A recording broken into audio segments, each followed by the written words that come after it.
I always thought I was the problem child. For 25 years, I believed the narrative my family carefully constructed around me, that I was difficult, ungrateful, and somehow fundamentally flawed compared to my golden brother. But the day my parents handed me a rent invoice for my childhood bedroom, while simultaneously buying my 22-year-old brother a 3-bedroom house in the suburbs, everything finally clicked into place. The truth wasn't just painful, it was liberating. And if you've ever felt like the forgotten child in your own family, like nothing you do is ever quite enough, this story might help you see your situation with new clarity. My name is Sarah, I'm 28 now, and I'm a pediatric nurse at Children's Hospital downtown. 3 years ago, I was living in my parents' basement, trying to save money while paying off my nursing school loans, believing I was lucky they even let me stay. My brother Marcus had just graduated college with a business degree and was working entry-level at a marketing firm. On paper, we were both young adults figuring out our lives. In reality, we were living in completely different universes.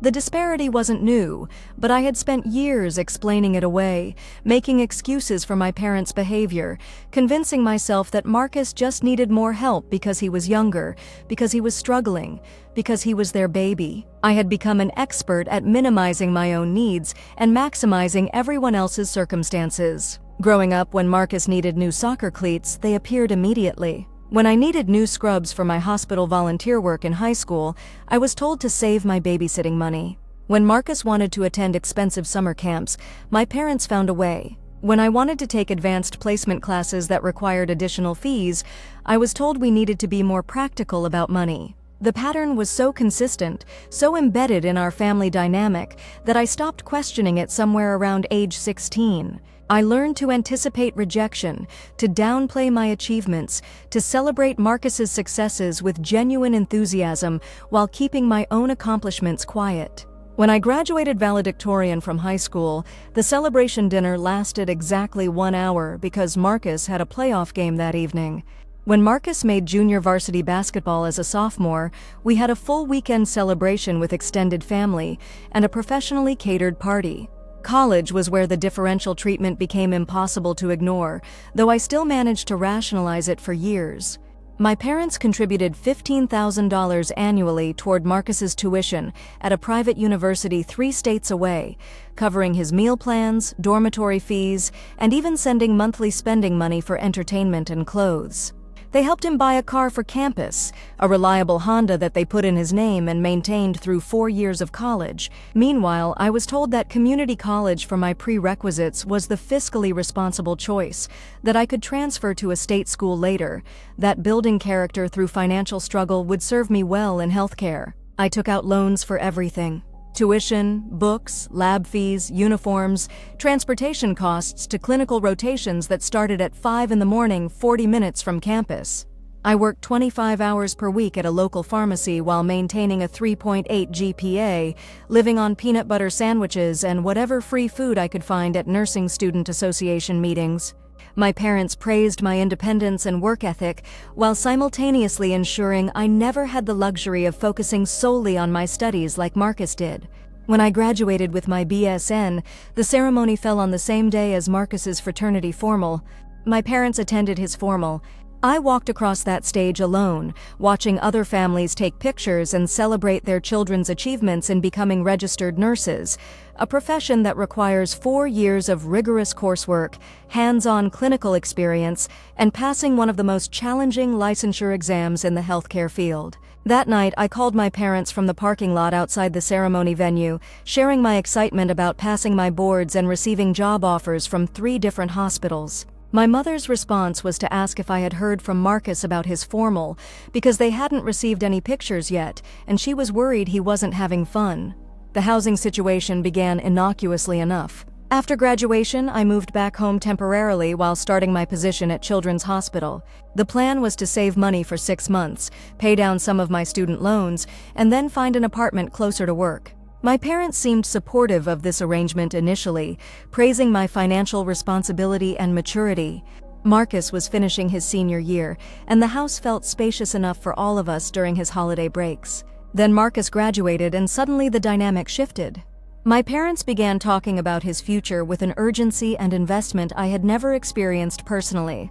They researched entry-level positions in his field, helped him network through their professional connections, and spoke constantly about his potential and promise. When he received a job offer at a small marketing firm making $38,000 annually, they treated it like he had been appointed CEO of a Fortune 500 company. Within 2 weeks of his graduation, they started house hunting for him. Not apartments, not condos, not starter homes, actual houses with yards and multiple bedrooms and attached garages. I watched from the kitchen table, grading my own performance reviews and studying for certification exams, as they spread real estate listings across the dining room table and discussed mortgage options for their 22-year-old son, who had been employed for exactly 14 days. The conversations happened around me but never included me. They discussed down payment strategies, homeowners insurance options, and property tax implications for Marcus's future, while I sat 3 feet away, 8 months into a stable nursing position, making $47,000 annually with excellent benefits and a clear career advancement path. The irony was lost on them completely, but it was becoming impossible for me to ignore. When they found the perfect house for Marcus, a charming 3-bedroom craftsman with hardwood floors and a renovated kitchen, they pulled together $45,000 for his down payment within a week. $45,000. I had never seen that amount of money in my life, had never imagined my parents possessed that kind of liquid savings, had certainly never dreamed they would invest it so readily in property for one of their children. The house purchase process took exactly 3 weeks. Marcus went from living in a college dormitory to owning a home faster than most people can save enough money for a security deposit on a rental apartment. Meanwhile, I was entering my 9th month of living in my childhood bedroom, paying off student loans that my parents seemed to view as character building rather than the crushing financial burden they actually represented. Then came the rent conversation that changed everything. I was sitting at the kitchen counter one Tuesday morning, eating cereal before my 12-hour shift, when my father approached me with a manila envelope and an expression I couldn't quite read. He explained that now that Marcus was settled in his new home, it was time for me to contribute more significantly to household expenses. The envelope contained an itemized bill for $600 monthly rent, plus utilities, groceries, and a share of household maintenance costs. $600.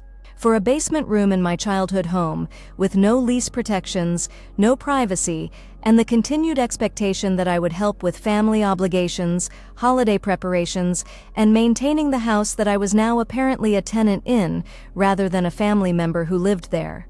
Marcus's mortgage payment, by comparison, was $850 monthly for a 3-bedroom house with a yard, a 2-car garage, and complete autonomy over his living situation. I stared at that invoice for several minutes, reading the line items repeatedly, trying to process what was happening.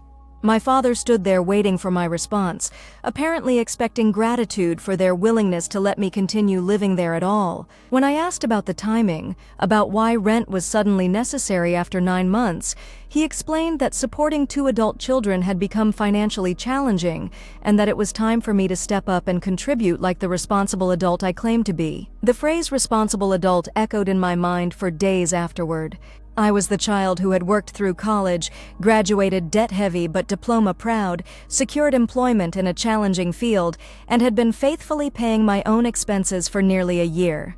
Marcus was the child who had enjoyed a fully funded college experience, graduated debt-free, and immediately received a house down payment that exceeded my entire annual student loan payments. Yet somehow, I was the one who needed to prove my responsibility through rental payments for a childhood bedroom. That weekend, I began documenting everything. Not out of malice or revenge, but out of a desperate need to understand whether my perception of the situation was accurate, or whether I was somehow fundamentally misunderstanding my family's financial dynamics. I created a spreadsheet tracking every major financial decision I could remember from the past 10 years, categorizing them by recipient and calculating approximate costs. The numbers were staggering and undeniable. Over the course of my brother's college years alone, my parents had invested approximately $120,000 in his education, housing, transportation, and living expenses. During the same period, their investment in my education totaled $0. Marcus's house down payment represented more money than I had earned in my entire life up to that point. The new car they had purchased for his graduation was worth more than my total student loan payments for the previous 2 years. But the financial disparity was only part of the picture. The emotional investment differential was even more pronounced. They attended every one of Marcus's college events they could afford to travel to: homecoming games, family weekends, award ceremonies, even casual social gatherings when they were visiting campus. They had visited my college exactly once, for my pinning ceremony, and left early because they were uncomfortable in the hospital setting where the event was held. They displayed Marcus's college graduation photo prominently in the living room and kept his diploma in a frame on the mantel. My nursing school graduation photo was in a small frame on the refrigerator, nestled between grocery lists and appointment reminders. His academic achievements were conversation starters with their friends and colleagues. My academic achievements were mentioned only when someone directly asked about my career, and even then, the focus quickly shifted to my work schedule and how challenging healthcare must be for someone my age. The pattern extended beyond finances and recognition into basic family inclusion and consideration. Marcus's opinions were solicited on family decisions, from vacation destinations to major purchases. He was consulted when they were choosing new appliances, asked for input on home improvement projects, and included in discussions about family finances and long-term planning. I was informed of decisions after they had been made, expected to accommodate changes that affected my schedule, and rarely asked for input on anything beyond what I might contribute to holiday meals. Family gatherings were structured around Marcus's availability and preferences. Holiday celebrations were scheduled around his work commitments and social obligations. Family vacations were planned for dates that worked with his schedule, to destinations that interested him, with activities that matched his preferences. My work schedule as a nurse, which included holidays, weekends, and rotating shifts, was treated as an inconvenience that the family had to work around, rather than a professional commitment that deserved the same consideration as Marcus's business schedule. The rent invoice was simply the most concrete manifestation of a dynamic that had been shaping my life for years. It forced me to confront the reality that my parents viewed Marcus as an investment worth nurturing, and me as an expense to be managed. He was their success story, their pride and joy, their future legacy. I was their dependable child, their helper, their backup plan. Valuable for my reliability, but not worthy of their same level of emotional or financial investment. Armed with my spreadsheet and a growing sense of clarity about our family dynamics, I requested a family meeting. I approached the conversation with the same systematic thoroughness I brought to patient care plans at work, presenting the financial data objectively and asking for clarification about the reasoning behind their allocation decisions. I genuinely hoped there was some explanation I had missed, some factor that would make their choices seem reasonable and fair. My parents' response was immediate defensiveness, followed by gaslighting so sophisticated it momentarily made me question my own documentation. They insisted that they had always treated both children equally, that I was being overly sensitive and financially focused, that Marcus needed more help because he was younger and less mature. They suggested that my nursing salary meant I was more financially stable than Marcus, conveniently ignoring the fact that his lack of student loan debt and property ownership gave him a significantly higher net worth despite his lower income. When I presented the specific numbers, they dismissed them as irrelevant because the situations were different, the timing was different, and my expectations were unrealistic. When I pointed out the pattern of differential treatment beyond finances, they accused me of keeping score inappropriately and failing to appreciate the support they had provided throughout my life. When I asked directly why Marcus deserved a house down payment while I deserved a rent invoice, they said I was being manipulative and ungrateful.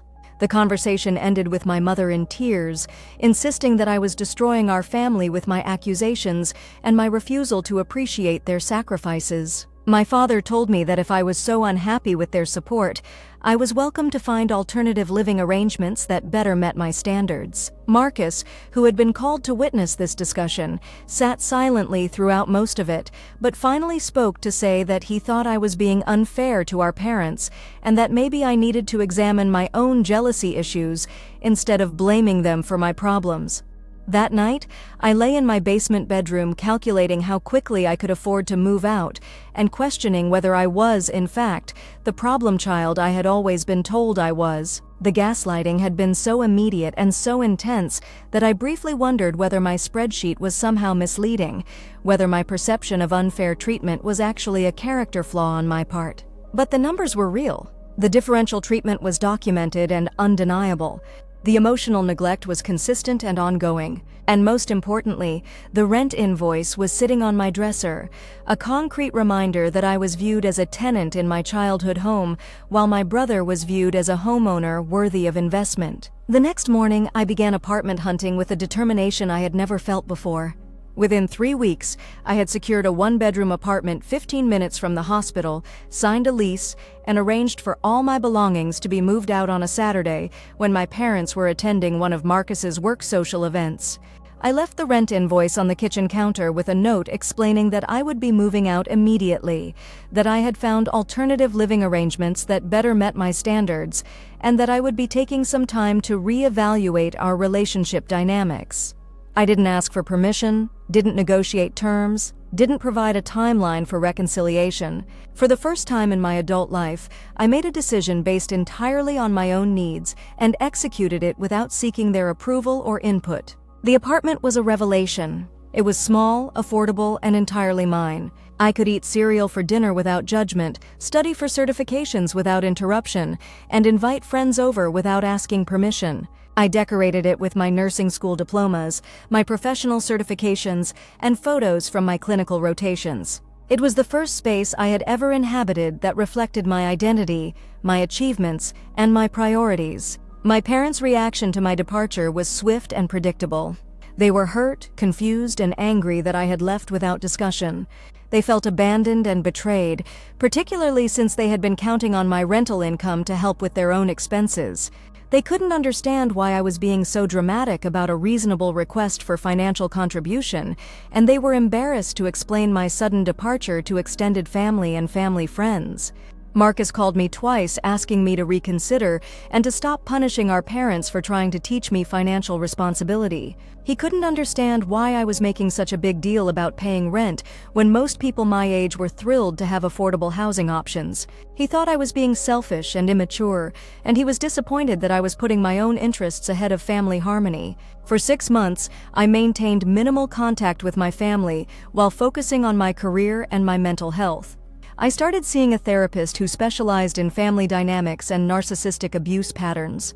Through our sessions, I began to understand that what I had experienced wasn't normal sibling rivalry or reasonable differential treatment based on individual needs. It was systematic favoritism that had shaped my self-concept, my relationships, and my understanding of my own worth.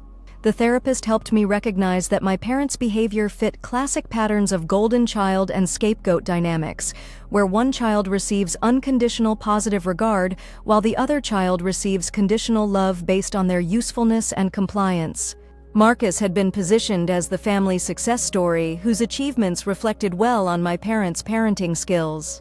I had been positioned as the family helper whose role was to support others' success while minimizing my own needs and accomplishments. During this period of low contact, my career began flourishing in ways I hadn't anticipated.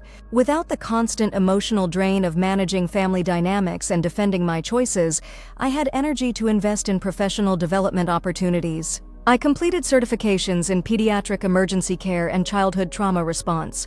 I was selected for a leadership development program at the hospital and began supervising new graduate nurses. I received recognition for my patient advocacy work and was invited to present at a regional nursing conference. The recognition felt surreal at first. For years, I had been conditioned to minimize my achievements and deflect praise. Having colleagues and supervisors consistently acknowledge my skills, my dedication, and my clinical expertise forced me to reconsider the narrative I had internalized about my own capabilities and worth. I wasn't the problem child who needed constant correction and guidance. I was a skilled professional whose judgment was trusted, whose expertise was valued, and whose contributions were appreciated. 8 months after moving out, I received a call from my father that changed everything.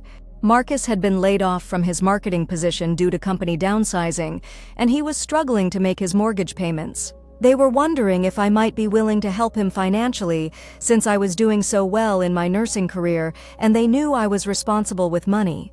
The irony was breathtaking, but I listened without commenting as he explained that family members should support each other during difficult times. Marcus had burned through his savings within 2 months of unemployment, had no emergency fund despite having no student loan payments, and was facing foreclosure on the house my parents had gifted him just 18 months earlier.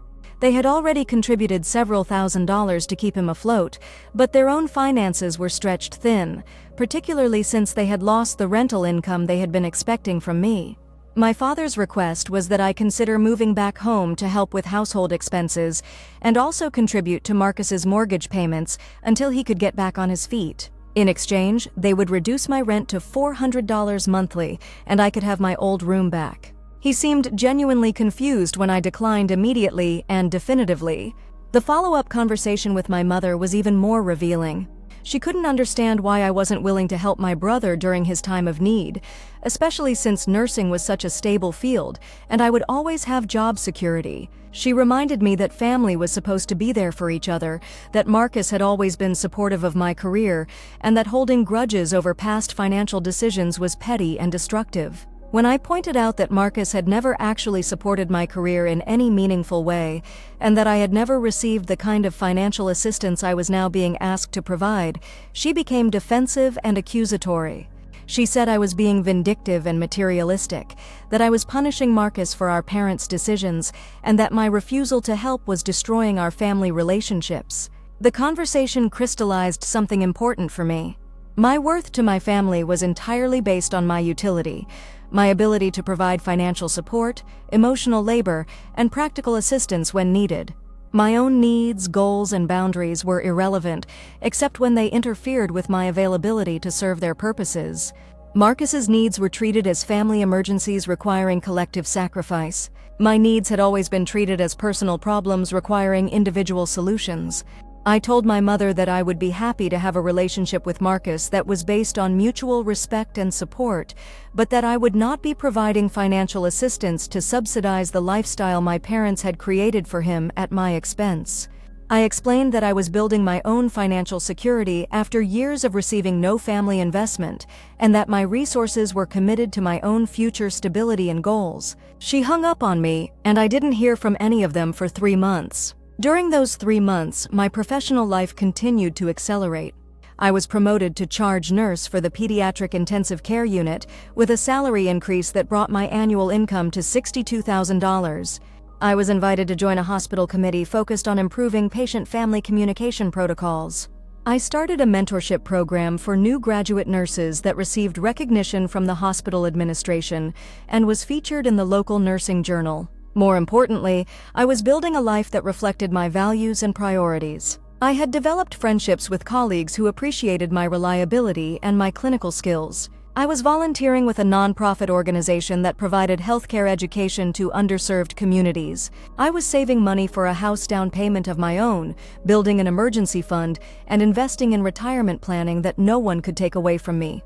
When my parents finally contacted me again, it was through a formal letter that my father delivered to my apartment. The letter was lengthy, detailing their disappointment in my behavior, their concern for my mental health, and their hope that I would reconsider my decision to distance myself from the family. They acknowledged that mistakes had been made on all sides, but they felt that my response was disproportionate to any harm that had been caused. The letter included an invitation to Marcus's birthday celebration the following month, with a note that he was hoping I would attend since he missed our relationship and wanted to repair the damage that had been done. There was no acknowledgement of the systematic differential treatment I had documented, no recognition of the financial disparities I had outlined, and no indication that they understood why I had felt compelled to establish boundaries. I spent several therapy sessions discussing how to respond to their outreach. My therapist helped me understand that true reconciliation would require acknowledgement of the harm that had been caused, genuine remorse for their choices, and demonstrated commitment to changing the patterns that had created the problems.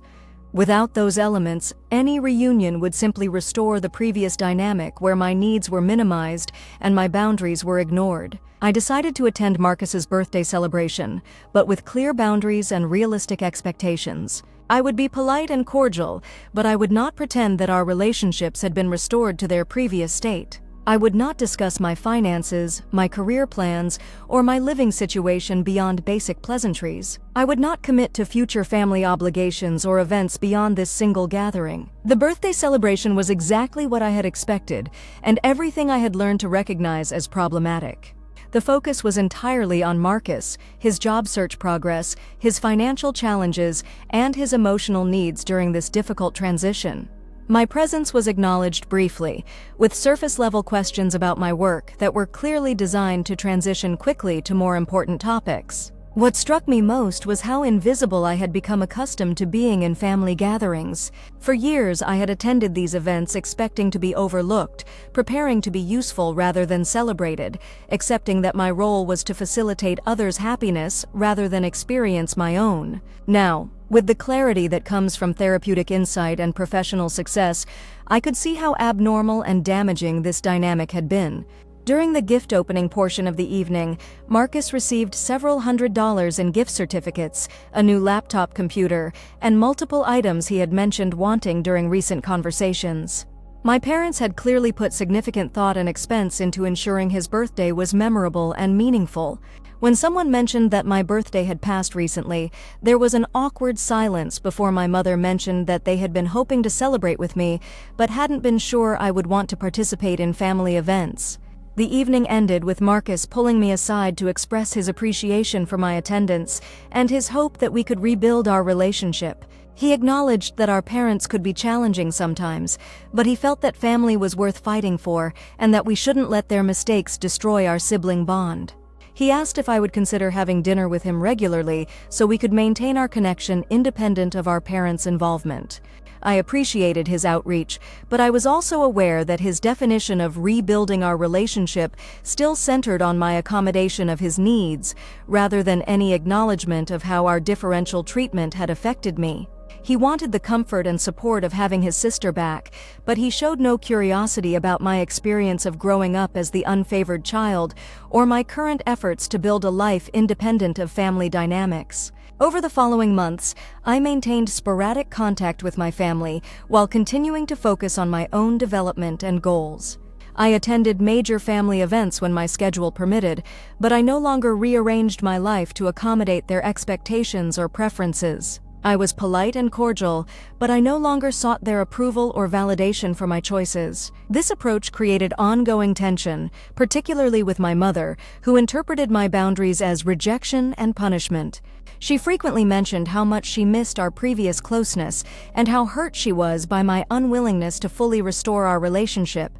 She couldn't understand why I was holding on to past grievances instead of moving forward as a family. The turning point came 18 months later, when I received the Emerging Leader Award from the State Nursing Association for my work developing trauma-informed care protocols for pediatric patients.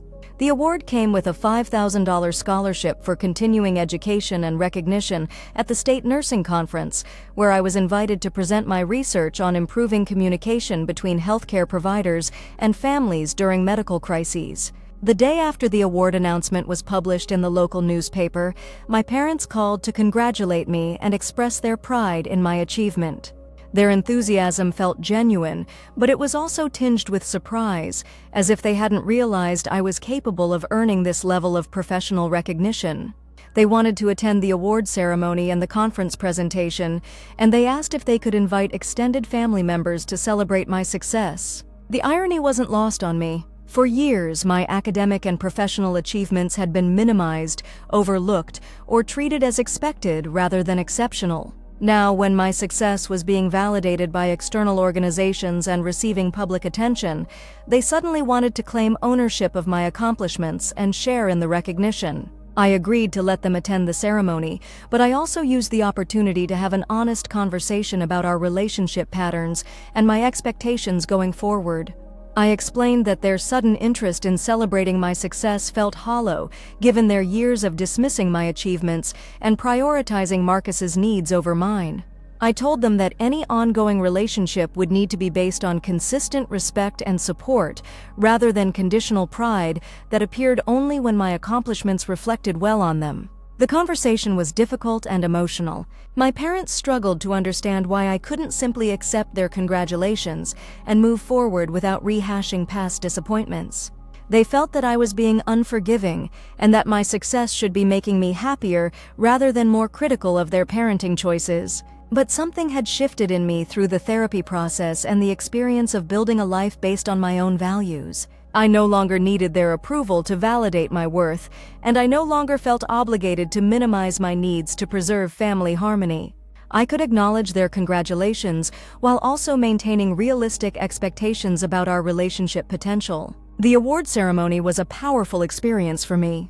Standing on stage, receiving recognition for work that I was genuinely passionate about, surrounded by colleagues who respected my expertise and dedication, it was everything I had never experienced in my family relationships. The validation was meaningful not because it proved my worth to my parents, but because it confirmed that my own assessment of my capabilities and contributions had been accurate all along. My parents attended the ceremony and seemed genuinely moved by the recognition I received. They took photos, introduced themselves to my colleagues, and expressed pride in my achievements. But I also noticed their discomfort with being in a setting where I was the center of positive attention, where other people were praising my work and my character in ways they had never done. After the ceremony, we went to dinner to celebrate, and for the first time in years, the conversation centered on my work, my goals, and my perspective on issues that mattered to me. It felt like a glimpse of what our relationship could potentially become if they were willing to see me as a complete person worthy of their genuine interest and investment. The evening also included a conversation about Marcus, who had found new employment but was still struggling financially due to his period of unemployment and his lack of savings. My parents mentioned that they were continuing to help him with mortgage payments and that the financial strain was becoming challenging for them as they approach retirement. There was an implicit question in their update about Marcus, whether I might be willing to contribute to the family's financial support now that my career was advancing and my income was increasing. But this time, instead of feeling guilty or obligated, I felt clear about my boundaries and confident in my response. I explained that I was building my own financial security after years of receiving no family investment, and that my resources were committed to my own goals, including home ownership, retirement planning, and continuing education opportunities. I expressed sympathy for Marcus's challenges and for their financial stress, but I made it clear that I would not be subsidizing the lifestyle choices that had created these problems. My response was met with disappointment, but not the anger and manipulation that had characterized our previous conversations about money. Perhaps my professional success had shifted their perception of me from problem child to independent adult whose decisions deserved respect even when they disagreed with them. 6 months later, I purchased my own house. It was a small 2-bedroom Craftsman with a renovated kitchen, hardwood floors, and a garden space where I could grow herbs and vegetables. The down payment came from my own savings, accumulated through careful budgeting and financial planning over 2 years of independent living. The mortgage was in my name alone, with payments I could comfortably afford on my nursing salary. The day I received the keys, I sat in my empty living room and reflected on the journey that had brought me to this moment. 3 years earlier, I had been living in my parents' basement, paying rent for a childhood bedroom, convinced that I was somehow less deserving of investment and support than my brother. Now I was a homeowner, a professional leader, and a person whose worth was not dependent on family validation or approval. I invited my parents to see the house once I had moved in and settled. They were impressed with my choice and my decorating, and they seemed genuinely happy for my success. But I also sensed some discomfort with the reality that I had achieved homeownership independently, without their assistance or guidance, and that my house was comparable in quality and value to the one they had purchased for Marcus. The visit was pleasant but brief. They admired my nursing awards displayed in the living room, complimented my furniture choices, and expressed pride in my accomplishments. But there was also an underlying tension, a recognition that our relationship had fundamentally changed, and that I was no longer the accommodating, approval-seeking daughter they had grown accustomed to managing. Marcus visited a few weeks later, and his reaction was more complex. He was congratulatory but also seemed surprised that I had been able to afford a house purchase on my own. He asked detailed questions about my finances, my mortgage terms, and my long-term plans that felt more like data gathering than genuine interest in my success. During his visit, he mentioned that our parents were still helping him with mortgage payments and that he was grateful for their continued support during his career transition. He also mentioned that they had been stressed about money lately and that he felt guilty about being a financial burden on them as they approached retirement. There was an implicit invitation in his comments for me to offer assistance, either to him directly or to our parents to help offset the costs of supporting him. But I had learned to recognize these indirect requests and to respond honestly rather than falling into old patterns of guilt and obligation. I told Marcus that I was glad he had family support during his difficult period and that I hoped his financial situation would stabilize soon. I did not offer to contribute to his expenses or to ease our parents' financial stress. I maintained friendly but clear boundaries about my own priorities and commitments. The conversation revealed how different our perspectives had become. Marcus still viewed our parents' differential treatment as reasonable responses to our different needs and circumstances. He didn't see their financial investment in his success as a privilege that had been denied to me. He continued to view my independence as a choice, rather than a necessity born from years of receiving no family investment in my future. Our relationship now is cordial but limited. We exchange holiday greetings, attend major family events when possible, and maintain surface-level contact about our lives and careers. But we have never had an honest conversation about the favoritism that shaped our childhoods or the impact it had on our development and our relationship with each other. My relationship with my parents has evolved into something more honest, but less intimate than it was during my childhood and young adulthood. They have come to respect my boundaries and my independence, though I suspect they still don't fully understand why those boundaries were necessary.